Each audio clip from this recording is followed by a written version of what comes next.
What's going on, YouTube? Pyro Tycoon here to talk to you guys about the Wii2 Project Cafe, whatever it's going to end up being called. I think Project Cafe is a confirmed code name of it. I'm here to talk to you guys about this today, and basically a lot of what I want to say has already been said, as far as like speculation about the next generation and stuff like that. ECC we already covered pretty much a lot of what I want to say about the speculation, so I'm just going to leave it to everybody else to comment on that. Instead, I'm going to talk about something not too many people, or nobody really, has even really talked about. What do you guys want from Nintendo's next console? What do you want from Project Cafe? What do you want from Wii 2? Now, before you go start typing, oh, I want HD graphics and I want better online. Well, no, that's a given, alright? Look at the 3DS.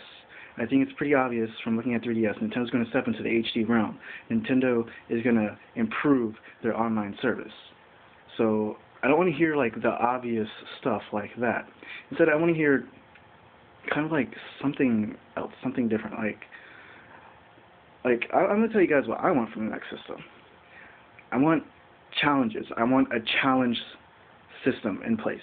Now, when I say the challenge system, I'm talking about, have you guys played Smash Bros, right? Super Smash Bros. Bro? You know how in there was a challenge system. And it was kind of like a trophy achievement system, but it kind of actually did shit for you.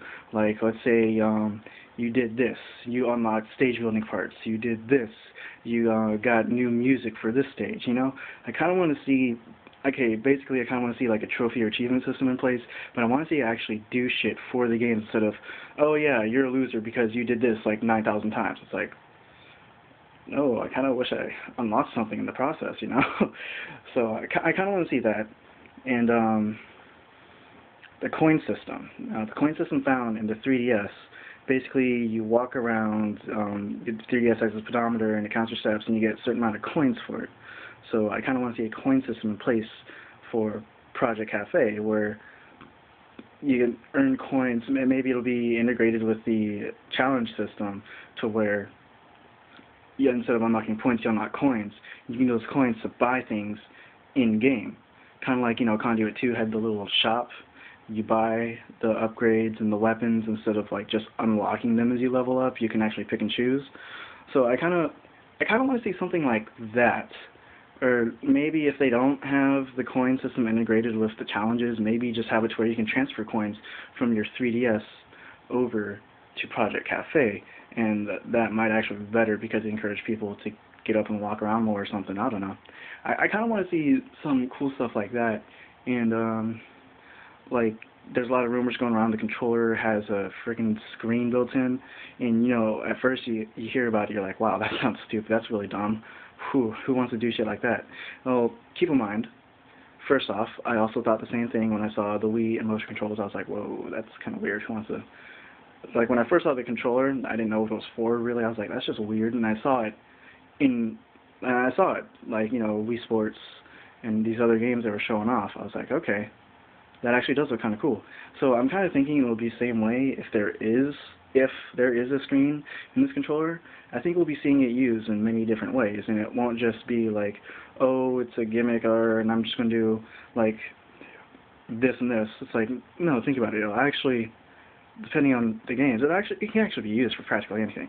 Alright, check it out. Like ECC we said, imagine you're playing Metal Gear Solid and all your briefings are right there on the screen and it's not interrupting your gameplay. That's cool. Alright, think about it this way. You're playing some strategy game like Madden or Pokemon, or maybe if they make the next Fire Emblem multiplayer. You can sit there and all your commands and stuff will be right there on the screen so your opponent doesn't see it. Okay, think of it this way. You're playing a shooter on split-screen multiplayer. No, you're playing online. And you have different loadouts set up right there on the touchscreen. So instead of having to like pause the game and scroll through the menus and like, oh, I want this loadout next time I spawn, no, you have like 4 favorite loadouts right there to like click, just hit it right there so you don't even have to really interrupt the gameplay like that. That could work. Or how about, let's say you're playing like Mario Kart and your bottom screen is your rear view. I don't know. There's a lot of possibilities with what the extra screen can really do.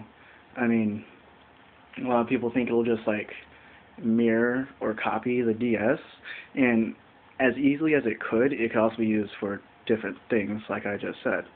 And then, of course, there's also the big rumor that you'll be able to straight up stream games to it and turn off the TV.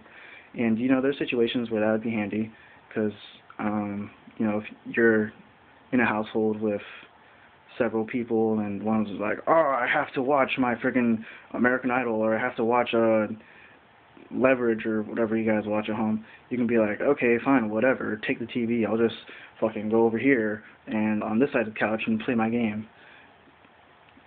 You gotta think about it. It'd be used for a lot of cool different things, Like, I definitely think for this next system we're going to see innovation. I mean, we've seen it every generation of Nintendo. They're always changing the controller. You think about it, okay, from first they came out with the NES and you had the D-pad, which is patented by Nintendo, which is why no one else has a D-pad quite like Nintendo. But yeah, so you have the D-pad, you move to the Super Nintendo, now we have the diamond button layout, which is found on your standard controllers, and you have shoulder buttons, which you have on your standard controllers. So, I mean, immediately we're seeing stuff becoming standard right here, even from the original Nintendo, but like from the Super Nintendo. And then we have the Nintendo 64, which is pretty obvious, introduced the analog and the rumble. And from the 64 to GameCube, a lot of people are like, oh, there was no innovation there. Think about it. The jump from 64 to GameCube, it used the dual analog layout that was used by Xbox. That was used by Xbox 360. Because PlayStation it still does, have both of its analogs right there. The GameCube had one analog up here, and then the other one down here. And that was I could be wrong, but I believe that was the first time we saw that controller layout. We saw the analog layout like that. Alright, and that's obviously used by Microsoft today.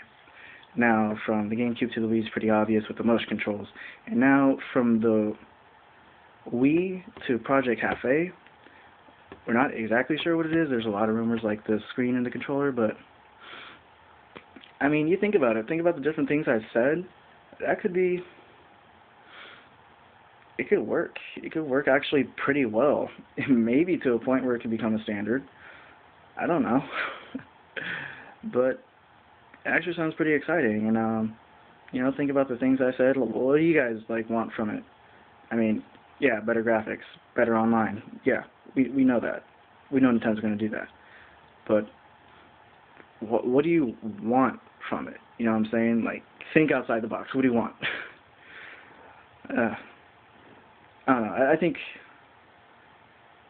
I'm just going to let all that float around in my head. I might think of more stuff. I don't think I'll hold you guys any longer. Alright, Power Tycoon, out.